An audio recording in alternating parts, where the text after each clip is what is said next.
ఆరోగ్య గురించి ఎలా చెప్పాలి, దాని గురించి ఆరోగ్య విషయాల్లో మనం మహిళలు ఎలా జాగ్రత్త పడాలి, మన పిల్లలకి ఇలా మనం నేర్పించాలి. సో బిజినెస్ లో మనం ఐడి క్రియేట్ చేసి ఆధార్ నుంచి ఐడి చేసినంత మాత్రం మనకు డబ్బులు రావు. ప్రోడక్ట్ నాలెడ్జ్ పెంచుకోవాలి, ఎవరితో ఎలా మాట్లాడాలి, ఆ వ్యక్తి యొక్క పరిచయం చేసుకున్న తర్వాత అతనికి ఏం అవసరం, ఆదాయం అవసరమా, ఆరోగ్యం అవసరమా, గుర్తింపు అవసరమా, లేక ఫ్రీ టైం అవసరమా అని మనం పసిగట్టి వారికి ప్లాన్ చెప్తే తప్పకుండా కనెక్ట్ అవుతారు. సో మనం ఫస్ట్ చేసేది ఏంటంటే జాయిన్ కాగానే ఫస్ట్ మనకు చాలా కావాల్సిన వాళ్ళకి చెప్తాం. కానీ కావాల్సిన వాళ్ళకి మొత్తం కావాల్సినంత మన ఇన్ఫర్మేషన్ వాళ్ళ జరుగుతాయి. నాకు చెప్పడం ఏంటి, మన దగ్గర చుట్టాలకు మనం చెప్పేది వాళ్ళకి, కానీ అక్కడి నుంచే నెగిటివ్ మొదలవుతుంది. మనం 10 మందికి చెప్పగానే డిమోటివ్ అవుతాం, ఇక వద్దు మన వల్ల కాదు అనేసి డిసైడ్ అయిపోతాం. సో అలా డిసైడ్ కాకపోవడానికి కావాల్సిన అవసరం లేకుండా మనకు జూమ్ మీటింగ్ ఏదైతే ఫిజికల్ మీటింగ్స్ అటెండ్ అయితే మనకు కలిగే ఏదైతే అనుమానాలు దూరం అయిపోతాయి.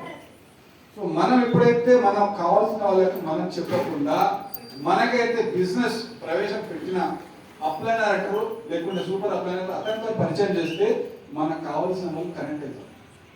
కానీ మనం చేసే తప్ప అని మనం ఏం చేస్తుంటే తెలియగానే ఇమ్మీడియట్ గా మన చెల్లితో, మన అక్కకో, మన వదిలేకో, మన ఆడకూతురుకో చెప్పేస్తాం. ఇప్పుడు మన పక్కింటి వాళ్ళు, ఎందుకంటే వాళ్ళకు మన గురించి చాలా తెలుసు.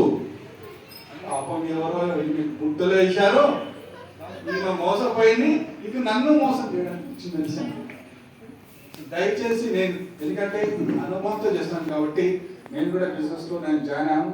ఐసీ అడ్వకేట్ గా నేను ప్రాక్టీస్ చేసుకుంటూ ఈ బిజినెస్ లో రావడానికి కారణం ఏంటంటే మీకు అందరికీ తెలిసిందే, కరోనా మహమ్మారి అందరికీ చాలా నేర్పించిపోయింది. కరోనాలో మనం నేర్చుకుంది ఏంటంటే పరిశుభ్రంగా ఉండాలి, ఆరోగ్యంగా ఉండాలి, ఆదాయం ఉండాలి. సో అందరూ కరోనా మహమ్మారిలో అందరూ ఉపాధి పొందుకోగలిగారు. దాంతో భాగంగా నేను ఒక అడ్వకేట్ గా ప్రాక్టీస్ చేస్తున్నాను. మా బిజినెస్ టీచింగ్ ఫీల్డ్ లో ఉండే కాంట్రాక్ట్ బేస్ గా చేసేది. కరోనాలో మాకు కూడా ఇబ్బంది కలిగినాయి. ఆ కరోనాలో బయటికి వచ్చిన ఇమీడియట్ కరోనాలో నాకు వెస్టేజ్ పరిచయం అయింది. సో జాయిన్ అయిన జస్ట్ 3 నెలలకే నాకు పెద్ద సర్జరీ జరిగింది. 10 నెలల వరకు నేను పని చేయలేకపోయినా. 6 నెలల వరకు మొబైల్కి దూరం ఉండేది. సో నా భార్య నన్ను చూసుకుంటూ ఆరోగ్యం గురించి జాగ్రత్త చేసుకుని మా పిల్లలు వాళ్ళు పాపం ట్యూషన్ చెప్పుకుంటూ ఆదాయం తీసుకొచ్చారు.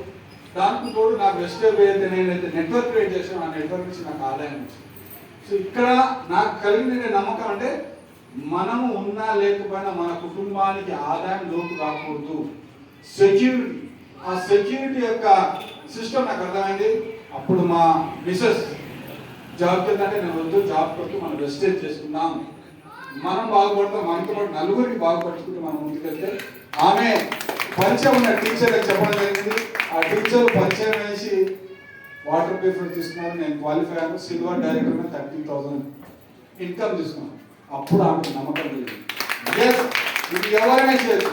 ఇక్కడ కావాల్సింది ఏంటంటే ఒకటి ఓపిక, కోరిక, తీరిక. ఇది ఉంటేనే మనం ముందుకు సాగుతాం.